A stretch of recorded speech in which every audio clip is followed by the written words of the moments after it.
বিকেলের নাস্তায় প্রতিদিন একই রকম খাবার খেতে বিরক্ত? তাহলে আজকেই বানিয়ে ফেলো এমন একটা ঝাল ঝাল আলুর দম, যেটা নাস্তা হিসেবে খেতে দারুণ লাগে। চলো তবে রেসিপিটা শুরু করা যাক। ফার্স্টই আমি আলুগুলোকে কেটে ধুয়ে সিদ্ধ করতে দিয়েছি। নাও চুলায় একটি প্যান বসিয়ে দিয়ে দিলাম সরিষার তেল, দিচ্ছি পেঁয়াজ কুচি,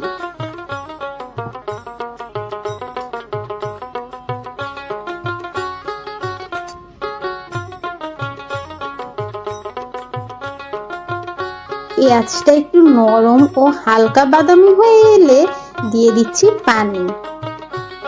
নাও দিচ্ছি আদা রসুনের পেস্ট। এখন আসবে আমাদের আসল মশলা, হলুদ, মরিচ ও ধনিয়ার মিক্স গুঁড়া আর স্বাদ মতো লবণ।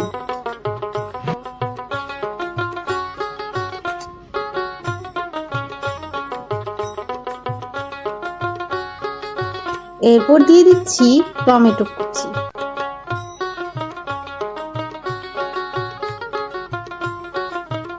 টমেটোটা নরম হওয়া পর্যন্ত ভালোভাবে ভেজে নিচ্ছি।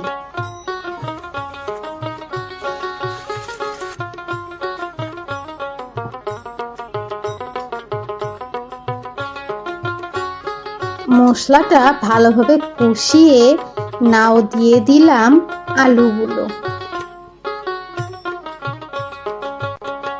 আর যেহেতু আজকের নাস্তাটা ঝাল ঝাল, তাই কাঁচা মরিচও থাকবে বেশ কয়েকটা। আলুগুলো মশলার সঙ্গে খুব ভালো করে মিশিয়ে নিচ্ছি, যেন প্রতিটা আলুর গায়ে মশলাটা সুন্দরভাবে লেগে যায়।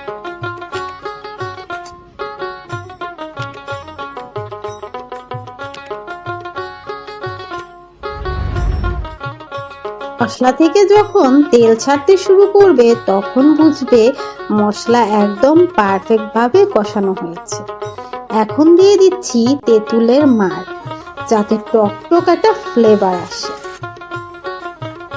তারপর দিয়ে দিলাম ভাজা জিরার গুঁড়া।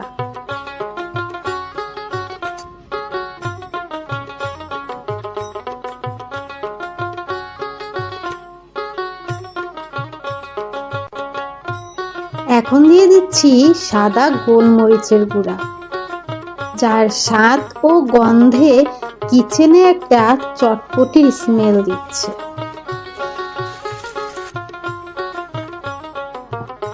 আর নাও সবশেষে দিয়ে দিলাম গরম মশলার গুঁড়া। ব্যাস তৈরি আমাদের বিকেলের ঝাল ঝাল আলুর দম।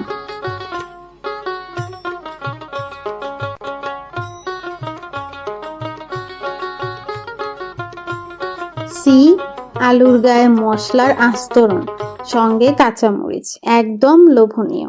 বিকেলের নাস্তায় গরম গরম পরোটা বা লুচি এবং পুরির সঙ্গে, আবার এমনি এমনি খেলেও একদম জমে যাবে। ঝাল প্রেমীদের জন্য এই রেসিপিটা সত্যি একবার ট্রাই করার মতো। তাহলে আজকের বিকেলের নাস্তা হয়ে যাক একটু ঝাল ঝাল, একটু মশলাদার আর একদম ঘরোয়া স্বাদের। আল্লাহ।